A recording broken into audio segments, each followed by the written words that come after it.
যুক্ত থাকুন, সঙ্গে থাকুন, দেখতে থাকুন কলকাতা নিউজ 19। নমস্কার, আপনাদের সাথে আমি দিশা। কলকাতা নিউজ 19-এ আপনাদেরকে স্বাগত। শুরু করছি আজকের বিশেষ। बार बार दिन ये आए, बार बार दिल ये गाए, बार बार दिन ये आए, बार बार दिल ये गाए। तू जिए हजारों साल, ये मेरी है आरज़ू। Happy birthday to you, happy birthday to you.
কেমন লাগছে আজকে যে আপনি রক্ত দিলেন? রক্ত দেওয়াটা তো একটা আমাদের কর্তব্যের মধ্যে পড়ে, সবাইকে দেওয়া উচিত। কাজে এখানে আলাদা করে ভালো লাগছে খারাপ লাগছে এটা তো খুবই ইমেটিরিয়াল না। হ্যাঁ দিয়েছি, দিতে তো আমরা ভালোই লাগে সেই অর্থে। দাদা আজকে রক্ত হিসেবে আমাদের দমদম প্রতীক সংঘ ক্লাবে এটা আজকে আয়োজন হয়েছে, কোয়েস্ট ফর লাইফ। এবং এই দাদা আমাদের অস্বীকার করার জায়গা নেই, ইনি আমাদেরকে জানিয়েছিলেন, আমরা এটা আজকে ছেড়েছি ক্লাবটাকে।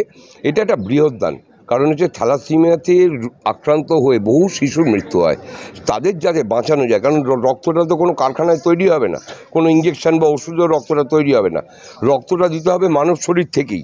এই আজকে খুব খুশি হয়েছি যে 35 থেকে 40 বা 50 জন যে রক্ত দিচ্ছে। এই যে সুস্থ রক্তটা কোনো থ্যালাসেমিয়া আক্রান্ত বাচ্চাদের কাছে যে পৌঁছে যাবে, এর জন্যে আমরা গর্বিত।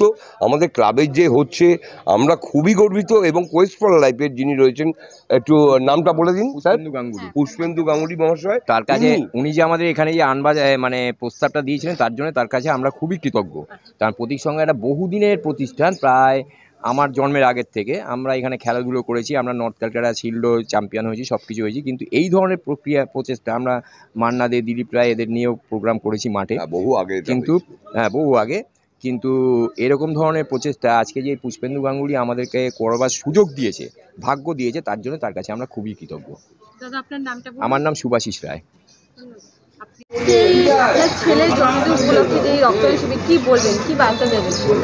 বার্তা তো কিছু দেওয়ার আছেই, যেটা হচ্ছে যে গত বছর 18 বছর হওয়ার পরে আমি চেয়েছিলাম আমার ছেলে যাতে প্রত্যেক বছর 18 হয়ে যাওয়ার পরে অ্যাটলিস্ট বছরে একবার রক্তটা দেয়।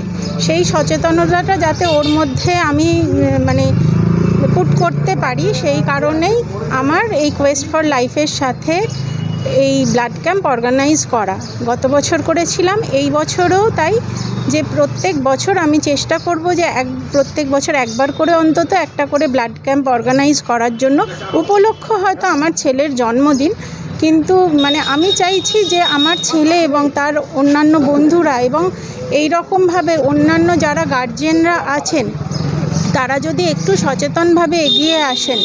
কেননা আমরা দেখেছি এই যখন প্রচণ্ড গরম থাকে, ব্লাডের খুব ক্রাইসিস থাকে। আমার ছেলের জন্মদিন গেছে ফেব্রুয়ারিতে, কিন্তু আমরা এই সময়ে অর্গানাইজ করছি যাতে এই সময়ের যে ক্রাইসিসটা সেটা আমরা কিছুটা হলেও পূরণ করতে পারি। আজকে বিভূষণের জন্মদিন উপলক্ষে যে রক্তদান শিবির, বসুধা মজুমদার ম্যাডাম আমাদের সঙ্গে আছেন। উনি আমাদের কোয়েস্ট ফর লাইফ সংগঠনের একজন শুভানুধ্যায়ী।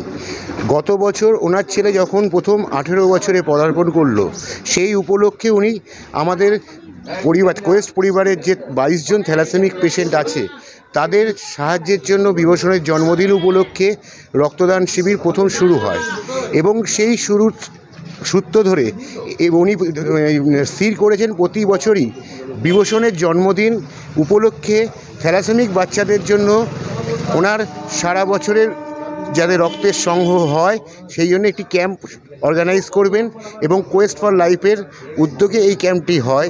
কারণ কোয়েস্ট ফর লাইফের গত 5-9 বছর ধরে আমরা কলকাতা এবং পশ্চিমবঙ্গের বুকে 22 জন থ্যালাসেমিক পেশেন্টের চিকিৎসা সংক্রান্ত যাবতীয় দায়িত্ব নিয়েছি এবং সেই দায়িত্বের অঙ্গ হিসেবে রক্তের যোগানটা একটা নিয়মিত প্রয়োজন।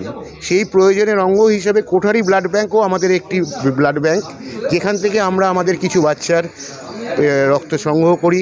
এছাড়া সরকারি ব্লাড ব্যাঙ্কগুলো থেকে করি।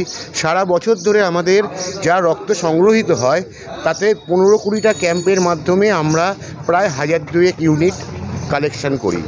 সেই রক্তটা পুরোটাই যে আমাদের 22 জন বাচ্চারই লাগে তা নয়, অন্যান্য থ্যালাসেমিক পেশেন্টদেরও লাগে। আমাদের চ্যানেলটিকে সাবস্ক্রাইব করুন ও প্রচুর পরিমাণে লাইক ও শেয়ার করুন।